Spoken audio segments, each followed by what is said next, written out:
big difference between Trump and Putin is Trump is a totally one-man show. He's destroying the state. He's not acting with Congress and with the Senate unless they're like rubber stamps. Putin operates within the state. He's a creature of the deep state. He's not dismantling the Russian state. That was already dismantled, under Mikhail Gorbachev and Boris Yeltsin from the Soviet. For Trump, he doesn't really pay any attention to any of the people around him. He uses them as emissaries and envoys, but he doesn't do his homework. They can't actually advise him on anything. They just kind of come back.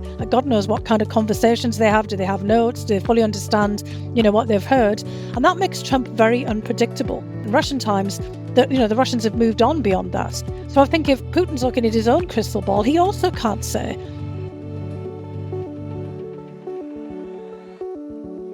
Dr. Hill, where does this podcast find you?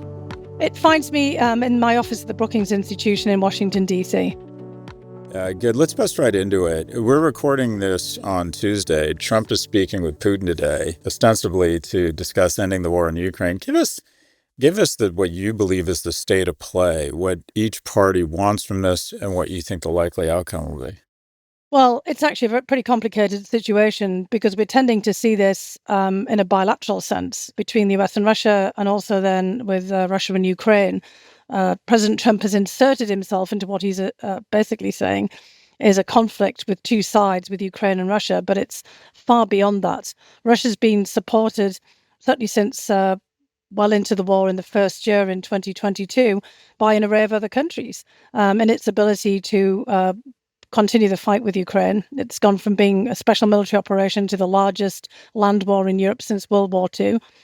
China, North Korea, and Iran have come in on Russia's side, initially on the parts of Iran and North Korea to provide Russia with all kinds of ammunition and drones that it didn't actually have in its arsenal. And China has facilitated the transfer of all kinds of other dual-use projects, although it hasn't actually actively supported Russia in the same way as Iran and North Korea are. There are North Korean troops fighting against the Ukrainians on the Russian side. And the Iranians have been building drone factories in Russia. And I want to put that on the table because it just shows how complicated this whole situation is. And on the part of Ukraine, obviously, Ukraine is a European country, and this has really serious implications for all of Ukraine's immediate neighbours, including the Baltic states and Poland, because Belarus, which is another supposedly independent country, which Russia is in a tight union-like arrangement with, has been used as a launching pad for the war into Ukraine as well. Belarus directly borders the Baltic states and also Poland.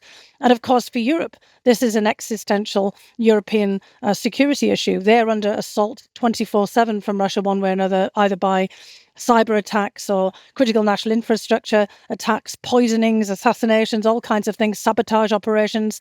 It's just been announced in the last day or so, right ahead of these negotiations, that the GRU, the Russian military intelligence, are being held responsible for arson attacks at shopping centres in Poland and also in Lithuania, as well as other sabotage attacks at warehouses around Europe. So this is a very complicated situation. Trump wants to get FaceTime with Putin.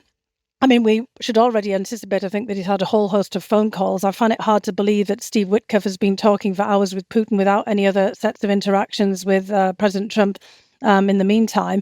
And basically what President Trump wants is Ukraine put to one side so that he can get on with having a big deal with Russia. We've heard reports today coming out of Russia that there are plans for the head of the Russian Sovereign Wealth Fund, the Russian Space Agency, and others to meet with Elon Musk to talk about space collaboration, including with Musk's aim of getting to Mars. I mean, remember, of course, that the Soviet Union and Russia were the countries that put the first satellite, the first dog, the first man, the first woman in space.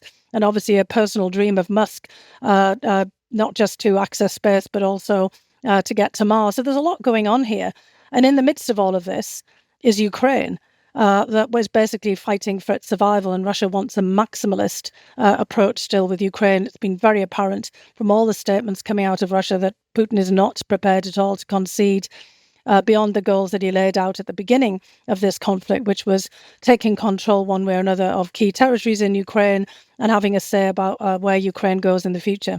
It feels to me like Putin and Trump are, to a certain extent, negotiating against themselves in the sense that without Ukraine or Europe at the table, they can agree to whatever they want. It feels to me that they're under the impression they get to decide what happens here without getting the okay from Europe, who's been providing 60% of the funding, or the people actually doing the fighting who would have to put down their weapons, which is the Ukrainian people and their army. Isn't this a bit of a, quite frankly, more symbolic than real in terms of what actually happens? I'm completely with you, Scott. I mean, it's not naive at all. And I think you're just calling it like you see it, which I think is how most people see it, including in Europe and in Ukraine. President Trump was recently on Air Force One. I think yesterday I was reading, some reports where he was talking about how over the weekend he got it all worked out in Mar-a-Lago. Well, who was he working it out with? His own team? There's a lot of, as you're putting it here, negotiating with ourselves on the US side, or at least, Trump and his immediate circle. A lot of talking to Putin going on. Steve Witkoff, meeting with Putin for many hours and hearing Russia's side of the argument here. And then them going to Ukraine and putting a lot of pressure on Ukraine. And as you're also pointing out, the Europeans have had to basically go into a parallel negotiation channel. I mean, it's certainly the case that we've had President Macron of France, Prime Minister Starmer of the United Kingdom, and others were trying to interact with President Trump on this. But it really feels, in many respects, like they're fighting, in some respects, a rearguard action diplomatically, trying to kind of figure out, how on earth they salvage something from this. It really smacks not just of 19th century or early 20th century secret diplomacy, but frankly, of 18th century. Trump is going to preside next year over the 250th anniversary of American independence, the American Revolution. And at that same time frame, if you kind of look back to that later part of the 18th century, there was all kinds of diplomacy going on in Europe over the heads of other countries. There was the partition of Poland, for example. We're in that kind of historic space. And that's, something that most of us would never have anticipated, given how far we've gone in this last 250 years. But we seem to be just right back to that whole period where great powers just think that they can carve up the world and then make everybody else go along with it. I always like to ask what could go right. And let me outline a scenario, and you tell me if you think there's any veracity or likelihood, or if I'm just, there's too many biases in my scenario here. But the EU combined has an economy of $19 trillion. You listed North Korea. They're basically, they're willing to send their kids into a meat grinder, but their economy is about 30 billion. Iran's is 500 billion.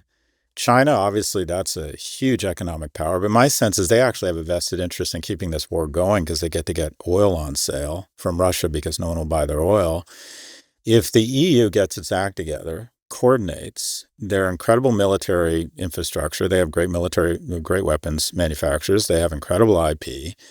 If they could find the resolve to coordinate and perhaps, make the requisite commitment, take their defense spending from 1.9 to 3%, which they've stated, quite frankly, they don't need the Americans. Isn't there a silver lining here that Europe can actually do what they did in 1939 and say, no, we're not backing down to a murderous autocrat, regardless of whether the U.S. backs us or not? Isn't there an opportunity here for Europe to become a union and push back on their own with or without the U.S.'s help? There absolutely is. And I think we're seeing some signs of this already. There's just a couple of issues that are probably, quite significant obstacles right now, but it doesn't mean to say that they can't be overcome. And I think you've laid it out perfectly. And you didn't also talk about the limited extent of the Russian economy. And there's a lot of talk about trade being restored between the US and Russia. But when we look back to the previous levels of trade, the volumes of trade between Russia and the United States, it was the same level as the US and Costa Rica. So it just reinforces the point that you've made and you've laid out there, very succinctly. The obstacles are really that we're seeing in aggregate a lot of the efforts being taken by the European Union to basically put money on the table for reinvigorating the defence and manufacturing sector of Europe. And of course, not all of the key countries are members of the EU. The UK famously took itself out with Brexit, and that's obviously the UK revitalising its manufacturing sector will be pretty critical here. You've got Norway, which of course has a major sovereign wealth fund, and as you've pointed out, is also a major arms and manufacturing power. Obviously not to the kind of scale of others, but it's pretty significant. You've also got Turkey, which is a NATO member and has a really serious manufacturing capacity and also pretty serious military capabilities as well. And Switzerland, which is in obviously a strange position debating its own neutrality, but also has a lot of capacity in manufacturing, including in the weapons sphere. So absolutely, there is an opportunity there. The obstacles is getting past these seeming constraints of who's in what and actually agreeing to work on this together. And I think we're seeing signs of that, because you are seeing all kinds of different meetings going on, all kinds of agreements of pooling funds and pooling some of this manufacturing capability. But the second obstacle is really speed, because the US is barreling along on this path, or Trump is barreling along on this path towards a ceasefire, and is also cutting relationships with Europeans at the same time. These tariffs are essentially a sanction on your allies. And if you're imposing tariffs on the EU and on other European countries that might not be part of the EU but are part of NATO, you're making hostile claims against your NATO allies, including Denmark, over Greenland. Remember, Greenland is actually a member of NATO through its association with Denmark. You're menacing Canada and imposing enormous tariffs on Canada. And remember, Canada is also a part of the North Atlantic Treaty Organization. You're actually also then hobbling, your allies at a time when they actually do have this opportunity to stand up. So I think that, what we're going to have to see is European countries and Canada, which is part of the North Atlantic Treaty Organization, really push back and get together and figure out ways in which they can actively cooperate on the military defense sector, as well as you're suggesting, diversifying away from their reliance on the United States. It's long overdue, frankly. I mean, they should have been doing this decades ago. It strikes me that a lot of this comes down to resources or money, and who's going to foot the bill to continue the fight, if you will, or at least put us in a stronger position such that we can negotiate from a position of strength. And it also strikes me that the most obvious and simplest means of funding the war for another 2 years is to seize Russian assets. We have somewhere between $200 and $300 billion in Brussels. And the fear is that people don't want to do business with Russia, or with the EU, if they're worried that geopolitically their assets can be seized. I would argue that incentive or disincentive to work with Europe is vastly dwarfed by the disincentive we should put in place not to invade your neighbor. Your thoughts on seizing $200 to $300 billion in Russian assets to fund Ukraine's fight? There's no question that this is the way that Europe should go. I mean, a lot of the debate before was if the US, this is here, of course, in the United States, was that this could be, very detrimental to trust in the US economy, in US financial markets, in the Treasury. I mean, if we go back to Trump 1.0, for example, Treasury Secretary Mnuchin was always extraordinarily concerned about the impact on the dollar and the dollar's future as the reserve currency and the global currency if there was too much emphasis all the time on the punitive side of financial sanctions. Well, look, I mean, the United States, I think, is raising all of those questions, irrespective of all of that, again, by the tariffs and which is, again, sanctioning your allies, adding a value-added tax onto every particular product here, and just the kind of chaotic nature in which all of this is being played out, as well as the hostile rhetoric towards the allies. So at this particular stage, if there'd been any qualms on the European side that were basically being transmitted from the US, those should have gone. And as Europe is now confronting the fact, as you've laid out very clearly here, that it's pretty much going to be on its own in sort of dealing with the aftermath. Because what Trump seems to suggest is, I'm going to give you a ceasefire and then I'm going to cut and run. But, we're already, today as we're recording this, looking at the breakdown of the ceasefire in Gaza, which Trump has made, a lot of noise about and, kind of basically put into place with great acclaim. That's being basically pushed back on by Israel at this particular juncture. So we can't really expect that a ceasefire or truce is going to hold for any particular length of time. The Russians are most likely to drag off the negotiations. They're likely to, perhaps even agree to something, but again, with all of these preconditions, and immediately, look for some pretext to violate it again and put the blame on Europe or on the Ukrainians or both, which will put Europe in a very tricky position where they're going to basically need to move with speed, with real speed, to build up the defensive capacity. And that is going to put the onus right back on the frozen assets, as you have suggested, along with basically the aggregate of their own capacities, which is, again, as you've said, pretty significant. We'll be right back.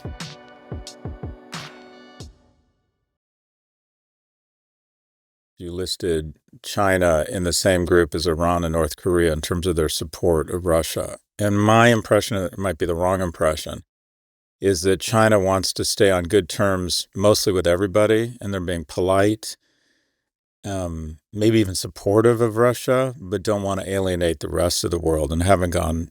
I mean, China, my sense is if China weighed in kind of feet first behind behind Russia in this conflict, it would be really, really meaningful. Describe or give us some nuance to what you meant by the Chinese support of Russia in this conflict. Yeah, I did say that it wasn't the same as North Korea and Iran in terms of supplying weapons. And look, frankly, there was other countries like India that have been sending, kind of weapons to Russia because they have also very tight relationships with Russia on the arms sales side.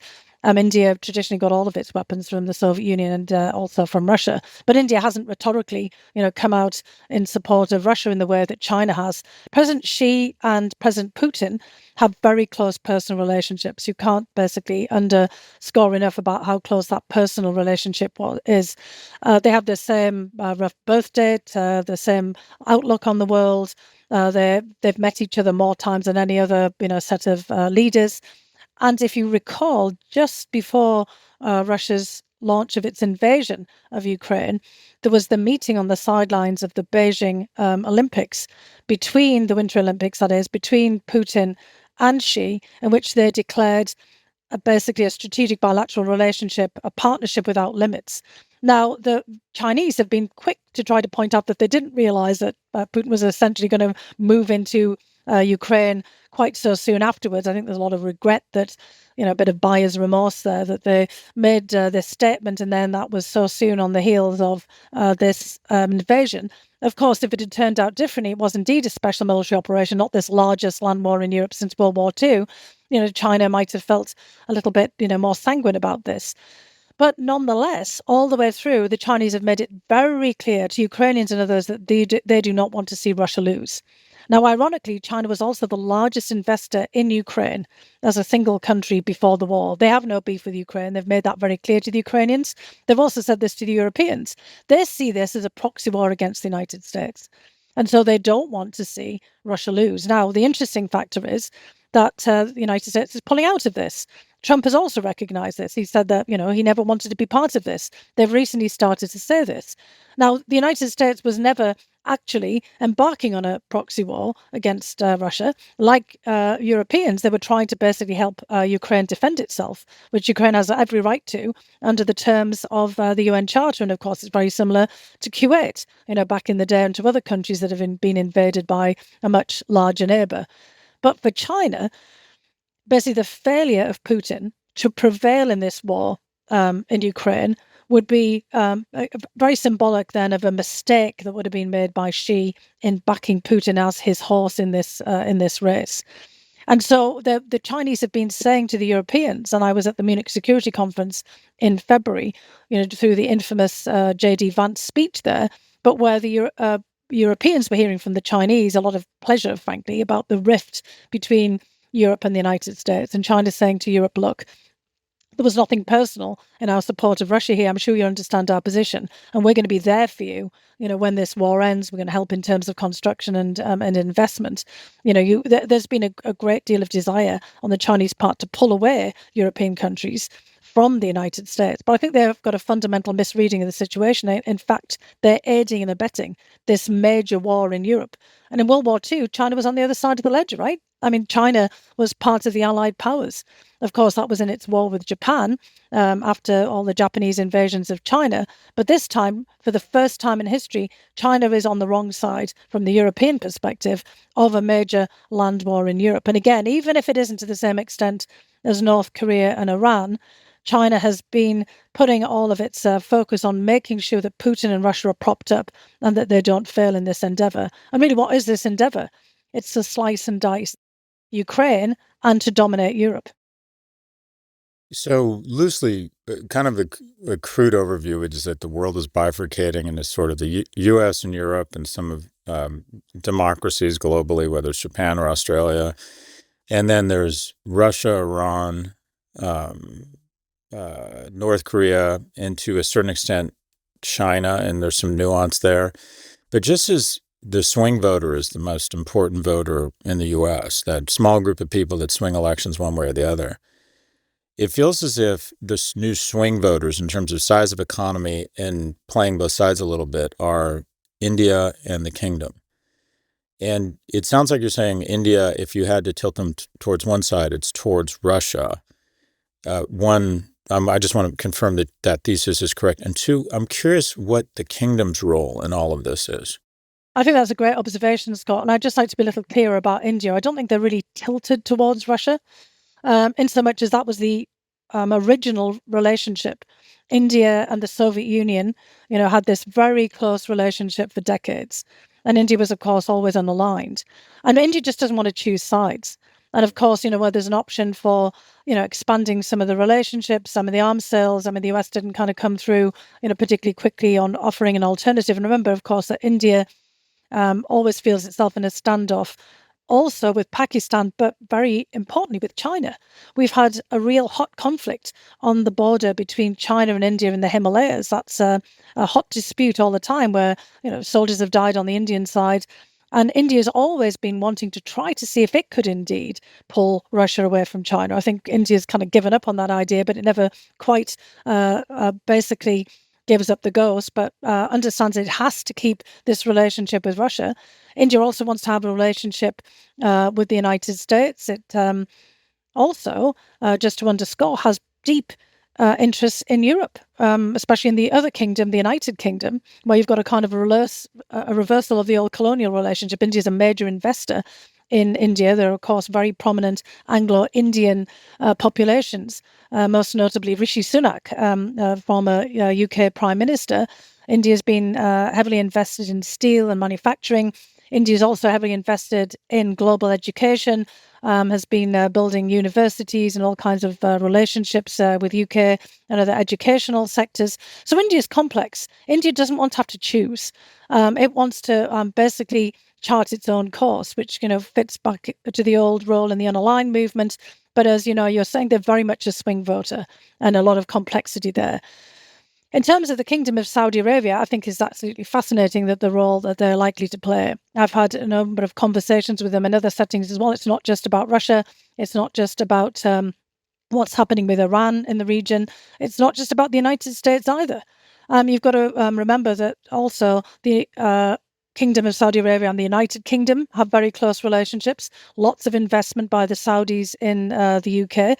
And as the Saudi Sovereign Wealth Fund diversifies its activity, in many respects, they're going to be the financiers of lots of global projects.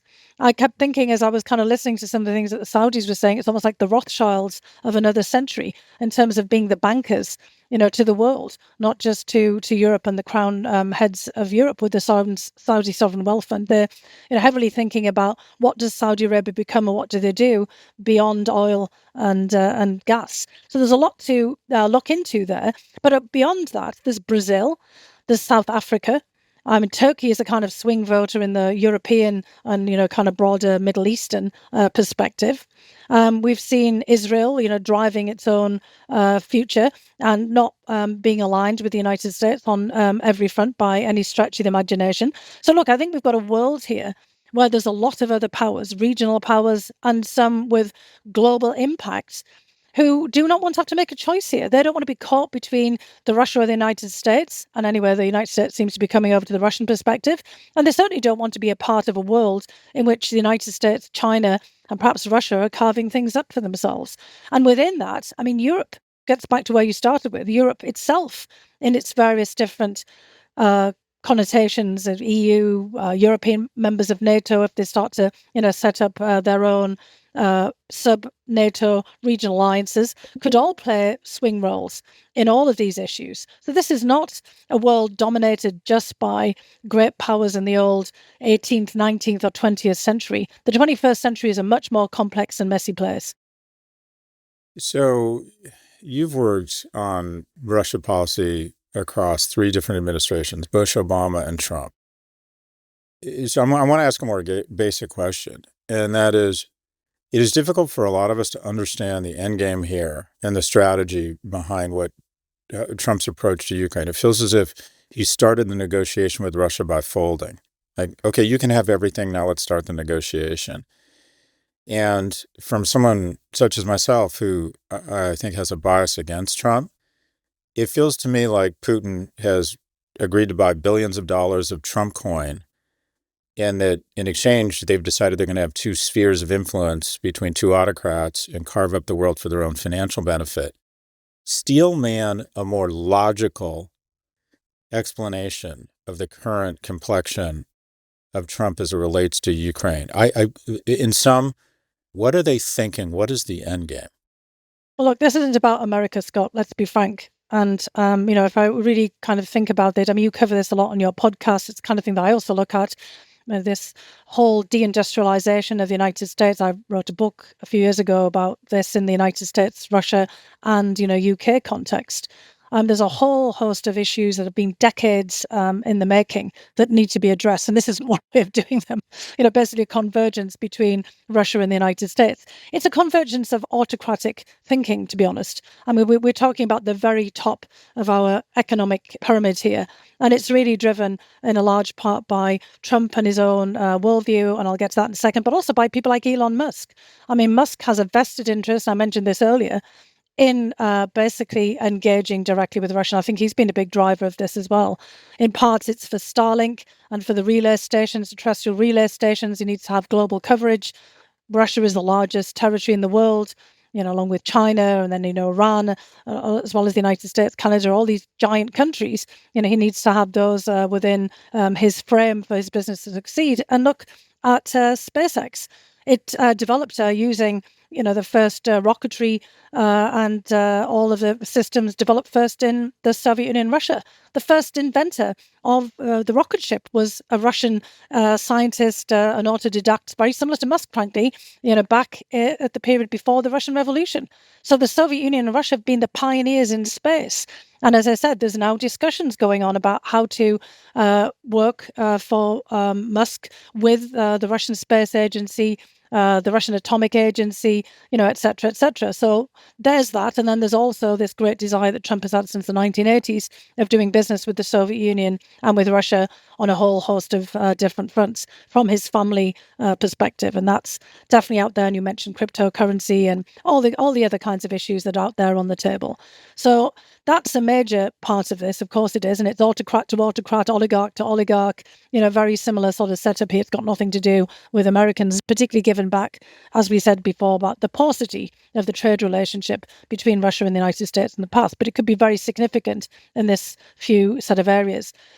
But the other thing is, and Trump is genuine about this, he is extraordinarily concerned about the risk of World War III, nuclear Armageddon, and the real risks that are still prevalent in the tense relationship between the United States and Russia as it comes to nuclear weapons. Next year is the formal end of New START, the arms regulation treaty that was first put into play in 2010. The Biden administration extended it, but it expires now in 2026. This is the year that you would have to negotiate something. And Trump always has a fixation on nuclear weapons. I think he's a nuclear zero guy. I've talked about this in other settings. He would like to see basically a process in which he works with Putin to lead towards a major arms reduction. So the Super Trump Arms Regulation Treaty for a New START. He wanted to do that in Trump 1.0, but it all got lost in the whole mix of the Mueller reports and investigations and all of the drama about Russian interference in the 2016 and 2017 election and first part of Trump's presidency. He could never get to that stage. The Helsinki infamous meeting between Trump and Putin was supposed to start those strategic nuclear discussions. That was basically the whole frame for those meetings in Helsinki, just as Gorbachev and Reagan and H.W. Bush had met in places like Helsinki and Reykjavik and Geneva in the past. Trump has said multiple times that he wants to get back to this, and he wants to get Ukraine out of the way. He basically believes, when he said to Zelensky in the Oval Office, when you're gambling with World War III, that the real risk from his perspective is Ukraine dragging everybody into a conflict, when he actually wants to get this gone off the page. He doesn't like the slaughter of people either. He's genuine about that. He really just doesn't understand that for Putin, this is a price he's willing to bear. And for Ukraine, obviously, it's a fight for their survival. So, of course, they've been engaged in this horrible fight. But for Trump, this is just incomprehensible. He wants it gone, and he wants to sit down with Putin on nuclear weapons. The problem with this thinking, of course, is that Ukraine was once a nuclear power. It was part of the Soviet Union, and it inherited, along with Belarus and Kazakhstan, a strategic nuclear arsenal. Admittedly, it didn't inherit the command and control aspects of this, but it did have the weapons. It had leverage. And in 1990s, we pushed the United States and the UK as another nuclear power, Ukraine, Belarus, and Kazakhstan to return those weapons or send those weapons. It weren't really returning them because they were on their soil to Russia for dismantling. So after that, we gave promises and assurances to Ukraine and Belarus and Kazakhstan that nothing bad would happen to them. The UK signed that along with the United States and Russia, and only the UK has taken that seriously, those assurances and guarantees. And what this means is that Ukraine gave up nuclear weapons. And what happened? It got trashed. Similar thing happened to Muammar Gaddafi in Libya. He was persuaded to give up nuclear weapons, and what happened? He got shot in a pipe, basically, kidnapped and taken in by his rebels, and his whole system collapsed. So this is a signal to the rest of the world, to the Indias, the Pakistans, the South Africas, the Israels, all of the countries like Iran and North Korea that have been thinking about or pursuing nuclear weapons, the Japans, the South Koreas, Taiwan, and other European players, that if you don't have a nuclear weapon and you don't have a guarantee by a nuclear power, you're in big trouble. That's the lesson of this. And what's more likely to happen than Trump being able to sit down with Putin and then perhaps later with Xi, and he's already made approaches to obviously North Korea in his previous administration and now again to Iran for nuclear talks, is that you're going to end up, instead of disarmament, but with more proliferation. Because the message is that the United States doesn't live up to its guarantees and its promises. And why should the United States then be trusted as the nuclear guarantor for all of these other countries that fall under it by treaty alliances, or the likelihood that they could turn to the United States when they're under duress? So this is a huge problem. It's one of the key issues that is underappreciated about Trump. He's serious about this, and I think to his credit, he's serious about wanting to stop, as he puts it, the senseless slaughter of young men at the front. But he's not really fully appreciating the dynamic. Putin doesn't care about all this death and destruction. And also, why now would Putin give up the nuclear arsenal? Because for Russia, that's the ultimate guarantor and guarantee of its prowess on the battlefield, its ability to force Ukraine to capitulate, and also its ability to deter Europe, the United States, and all these other countries. And Putin has lowered the threshold for at least rhetorically talking about using nuclear weapons, because he threatened basically to use tactical nuclear weapons against Ukrainians when he was losing on the battlefield in 2022. So this is a really intensely difficult situation. And although I think Trump is very sincere, I don't think he's fully grasping the implications of some of the things that he's done and said. How do you think this plays out? Many of us are just befuddled, trying to figure out the incentive structure here, trying to figure out geopolitically if Europe steps up, the resolve of Russia, whether the U.S. is in, out regarding funding, intelligence, sanctions. If you were trying to do scenario planning here, maybe it's unfair to limit you to one outcome. What do you think are the most likely scenarios for how this plays out through the rest of 25 and into 26? Well, it is difficult because we're not talking really about the United States, let's be frank. We're talking about one guy and a group of people around him. I mean, that is, kind of unprecedented. We're talking about Trump. Because I think for Putin, and sometimes I mix the two up myself, because there's a very similar, outlook and, often sometimes game plan. But there's, and also in terms of, the unchecked nature of their power. But there's a couple of very specific differences between the two, which are very important in thinking about how this plays out. First of all, Putin's been in power for 25 years. And the people around him are the people who've been around him for decades. They know their stuff. They have a proper plan. Basically, Putin wants to dominate again the regions that were formerly part of the Russian Empire, formerly part of the Soviet Union, one way or another. Doesn't mean that he's going to send in tanks, here, there, and everywhere, but he wants the veto on what they do, what they say, where they go, and he certainly doesn't want them to have any other options. And he's absolutely hell-bent, on basically preventing the Europeans from getting their act together as well. There's all these acts of sabotage, and I said, and psychological operations and interference going on there all the time as well. Now, Trump also doesn't want Europe to get their act together, but, for all kinds of different reasons. I mean, actually, Trump and Putin both don't want to see NATO continue. Trump thinks it's because Europe rips him off or rips the US off. And he's not wrong that Europe should have been doing a heck of a lot more for a lot longer time about its own security.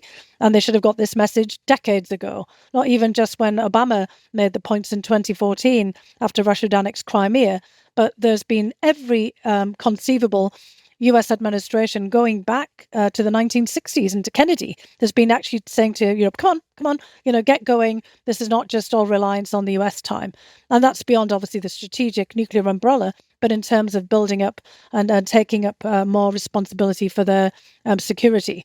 Now, of course, Europe thought after 1989, this is great, peace dividend, we can just kind of move on and do other things. But, that message has still been coming through loud and clear. So actually, Trump now is basically saying the Europeans are right, you're on your own. That's catnip for Putin. That's fantastic. The fact that Trump's basically saying we're not going to give Article 5 guarantees to Europe unless it's Article 5%. They have to be paying 5% of their GDP, and otherwise, we might not even contemplate supporting them under extreme circumstance. That's another thing that Putin's been looking for.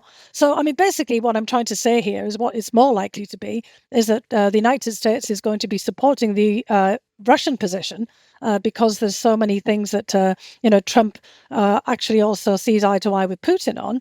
But we're going to end up in an extraordinarily messy situation. That's really what I foresee. I foresee in my crystal ball, it's very cloudy. There's all kinds of, things going on, all over the place. And in part, that comes down to the other big difference between Trump and Putin, is Trump is a totally one-man show. He's destroying the state.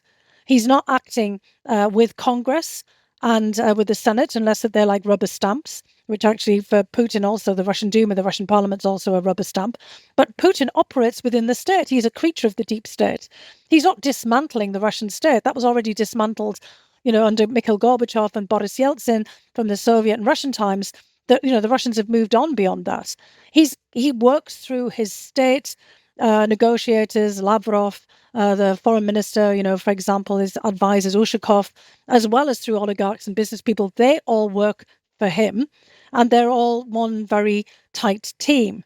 For Trump, he doesn't really pay any attention to any of the people around him. He uses them as emissaries and envoys, but he doesn't do his homework.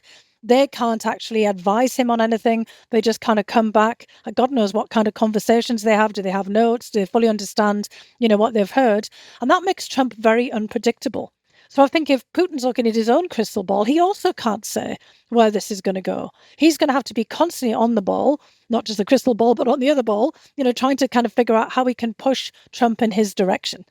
And so things will change very dramatically if others push back, if the Europeans push back, for example, or if any part of the US firmament pushes back as well. If Congress, suddenly realize that they're a co-equal branch of government and have their own powers, or if the Senate do. So there's all kinds of different constraints there. And in Trump 1.0, Putin was very frustrated because he thought that Trump would already do a lot of the things that he's already doing now, but there were all kinds of constraints. So unfortunately, what I foresee here is a mess. I could actually see that there could be a truce, there could be a ceasefire, but then it's when all of these other externalities, all of these other independent variables come into play. So I fear that we're going to be in this very messy situation for some time, but gets back to what you said again. There could be a more positive outcome if the Europeans move very quickly to get their act together. And there is signs of that, but they've got to have the political will. And they've also got to realize that they can't depend on the United States and that they also have to kind of come up with some kind of solution there. So, I mean, maybe we should revert back onto this, in a kind of a few weeks, also to see where we are, because the situation is incredibly fluid. We'll be right back.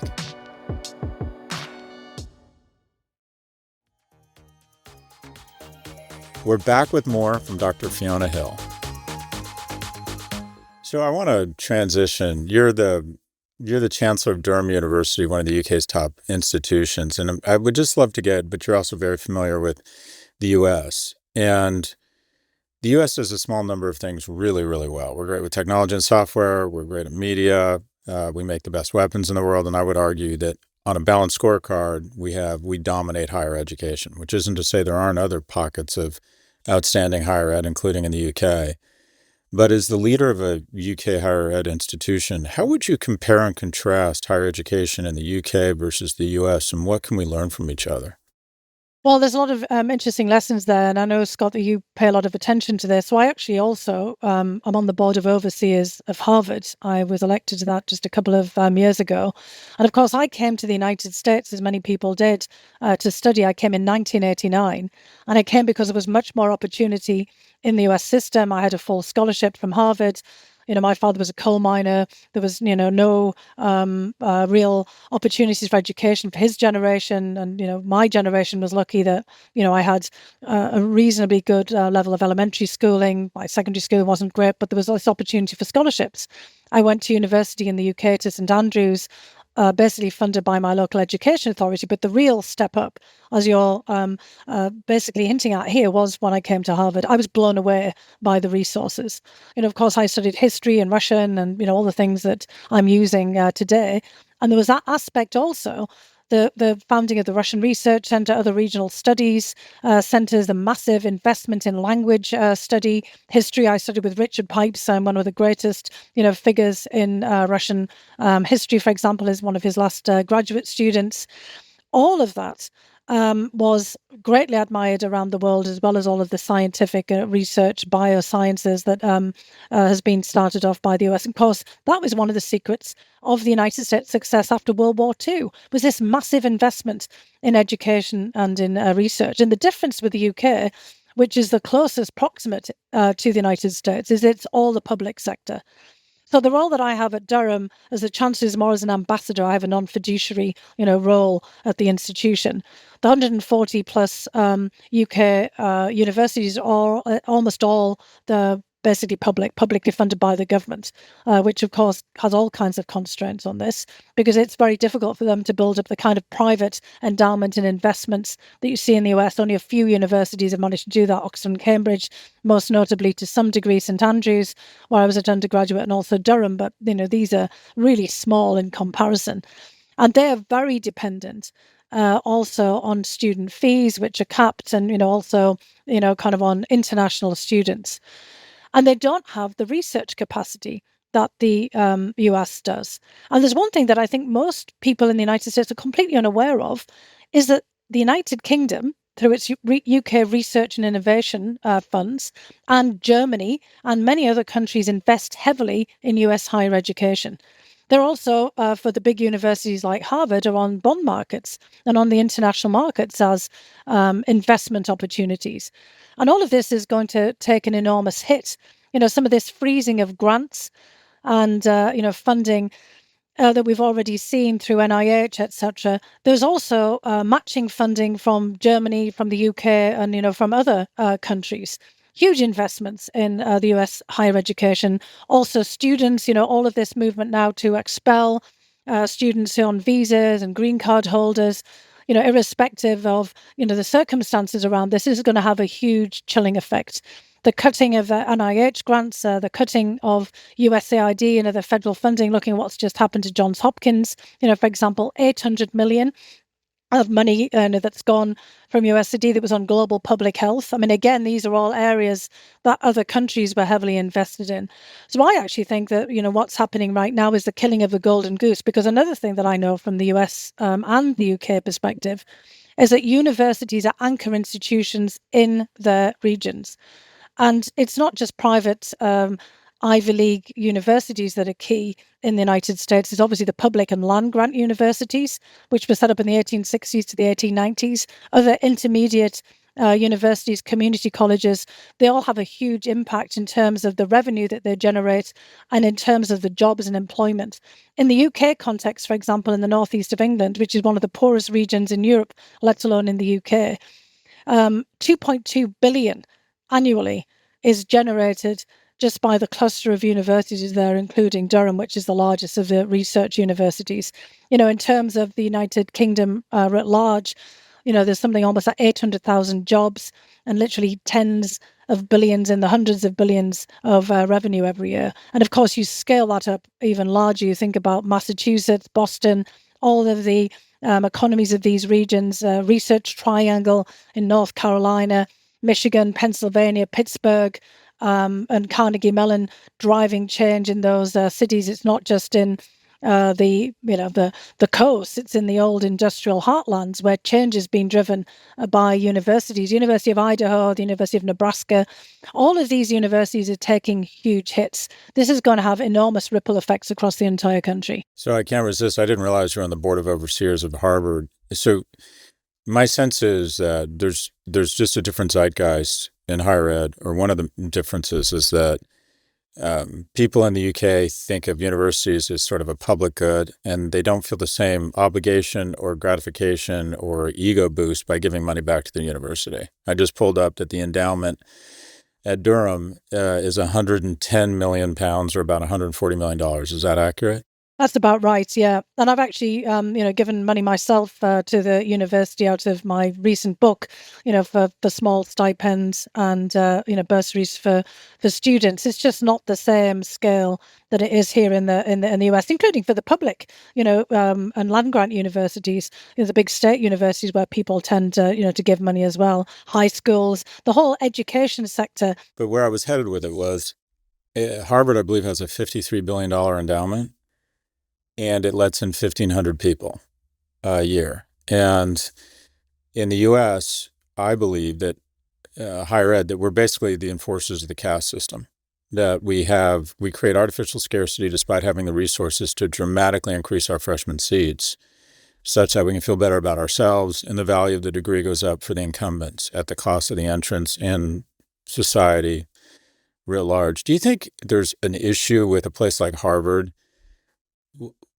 with $53 billion endowment, letting in 1,500 kids a year? Do you think the accusation that it's a hedge fund with offering classes and not really a public servant, do you think there's some truth to that accusation? Well, I think that's an issue that the university is addressing. I mean, it's one of the reasons that I ended up, honestly, on the board of overseers. There's kind of like this view on the outside, that this is some kind of, kind of weird star chamber setup, but there's a lot of people from all kinds of diverse backgrounds there. And I came there as first generation. My father left school at 14, went down a coal mine. My mother became a nurse, but also left school at 16. So basically I came from a family with absolutely no means whatsoever, nothing, no savings. And basically I got to Harvard on a scholarship. I was immediately struck, by many of the things that you're talking about there. I've given money back, for scholarships for people like, myself. And at the board, there's been a lot more discussion, and there's been a lot more discussion going on at the university over, the last several decades, because they've got people like Raj Chetty and others, kind of pushing out and research this. A man named Anthony Jackson Education School making these same, kinds of cases. The university has been discussing this in their admissions for some time now. Many of the people who have come to prominence were first generation. And in fact, the university just this week announced basically an expansion of its financial aid to students coming from families, would-be prospective students who, are in those lowest brackets. But it has to do more in terms of expanding its access. And there's all kinds of discussions about this going on, about different platforms. I think the argument could be, well, this could have been done a lot more quickly. And Harvard and other major universities like it have to actually show leadership. So there needs to be this kind of debate about higher education. But I think the solution to it is not destroying it. And in fact, it's really getting universities like the Ivy Leagues, those with the big endowments, to work across the entire education sector, not just higher ed, with trade schools, with community colleges, with the public land grants and state level universities. So while you're coming up with these kinds of ideas, I think what we have to really kind of push the educational sector, and I keep saying the educational sector because I think it has to be high schools, it has to be libraries and all the other, kind of parts of all of this, is to kind of find ways of working together. I was just at a conference in Houston a week ago of all of the associations that deal in international education. So this is language instruction, study abroad, and this is not just the elite universities. I mean, I was a kid, from a mining community. The British underwrote study abroad. This is a mind expanding opportunity and a life-changing opportunity for people. So I'm in agreement that there's something needs to be done, and something quite drastic. We can't just talk about this for another decade. We're in the crisis now. Dr. Fiona Hill is a senior fellow at Brookings, chancellor of Durham University, and a former U.S. National Security Council official specializing in Russian and European affairs. Dr. Hill gained national recognition for her testimony during the 2019 Trump impeachment inquiry. She's also a best-selling author and leading expert on geopolitics. Dr. Hill, very much enjoyed this conversation and hope and trust that we'll have you on again. Really, I love how sort of just sober and calm in the way you deliver or try to break down or distill what are very complex issues. Really appreciate your time. No, thank you so much, Scott.